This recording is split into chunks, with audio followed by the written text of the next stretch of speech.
My number one question and concern after losing my right fallopian tube was, of course, how that would affect my fertility moving forward. I was like, oh my gosh, I don't want to get pregnant. I'm not ready to get pregnant. More of a brat's eye and less of an American girl eye.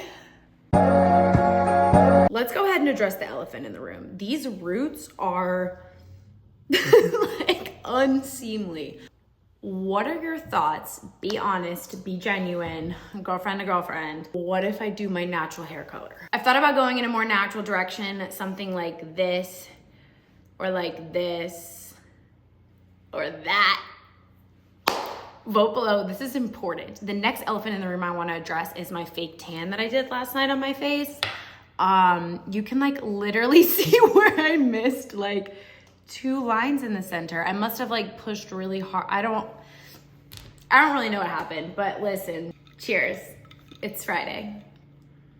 First and foremost, I want to thank every single one of you who watched my last video. It genuinely meant the world to me. I was not mentally able to reply, honestly, to all of the comments, but I thank you for all of them from the bottom of my heart. I read every single one. It was so powerful and beautiful.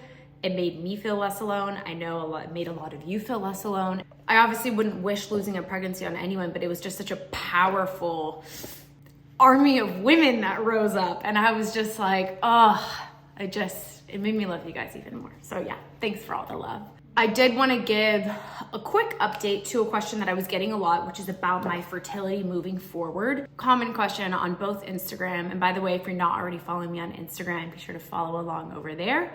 I'll have a link for that down below. If you haven't watched the video, I'll go ahead and link it down below, but I did lose my right fallopian tube in surgery. My number one question and concern after losing my right fallopian tube was, of course, how that would affect my fertility moving forward. My OBGYN, I will try to relay the answer as best I can, bearing in mind that I am not medical. Okay, so I'm sure I'm not gonna use the correct words. She explained that my odds of getting pregnant again are not diminished. However, the odds that it will take longer, it's gonna take longer, most likely, for me to get pregnant again. Who's to say how long?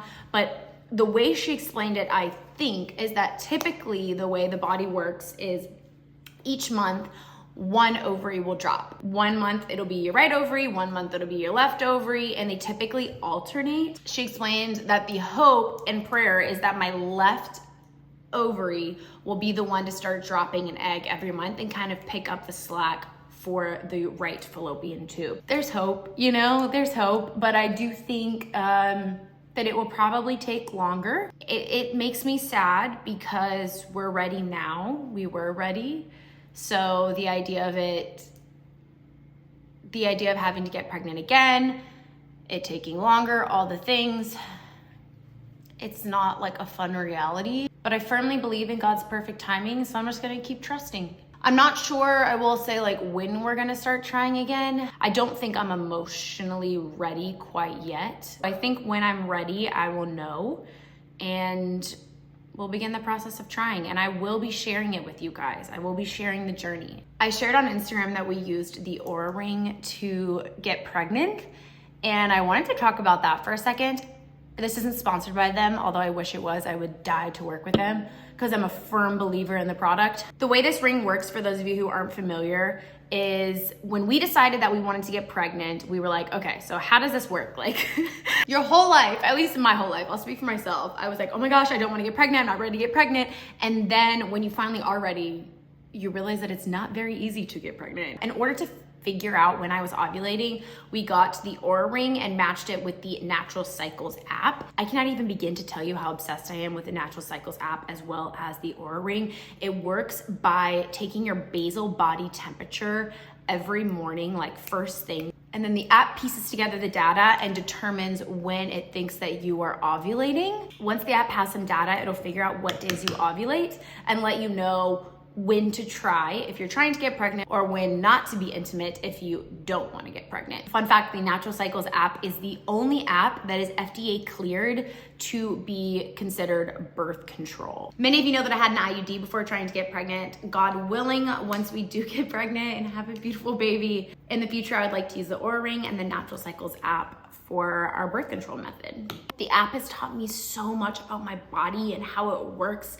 There's so many books about like taking control of your fertility. Like that is how this feels. It feels like I am understanding my body like never before. It's non-hormonal. I have a link in the description box for a discount code, but once again, this isn't sponsored. I just asked them for a link and wanted to share it. This little ring of technology got us pregnant either the first or second month that we tried. So I'm a firm believer in the accuracy of it letting you know correctly when you're ovulating. I also wanted to share something that Daniel and I decided to do really to remember, to have a visual, an earthly representation of our child. We talked about planting like some flowers, but then I was like, I don't know, I feel like I'm gonna cry when they die, like if that represents my child. So then we were like, okay, what if we did like a bush?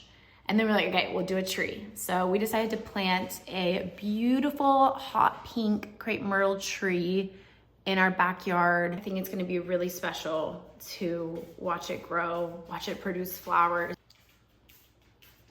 Wednesday, can you just lay down? Watch it blossom.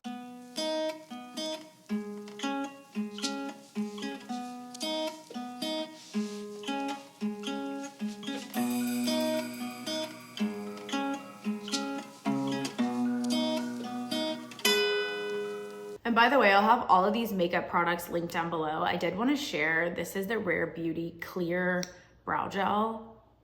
It is life-changing, honestly, not to be dramatic, but it is so stinking good. Lifted and locked in place for days, honey, but yet they don't look like crispy, you know what I mean? And then I'm just gonna add a little bit of mascara and I think I'm done.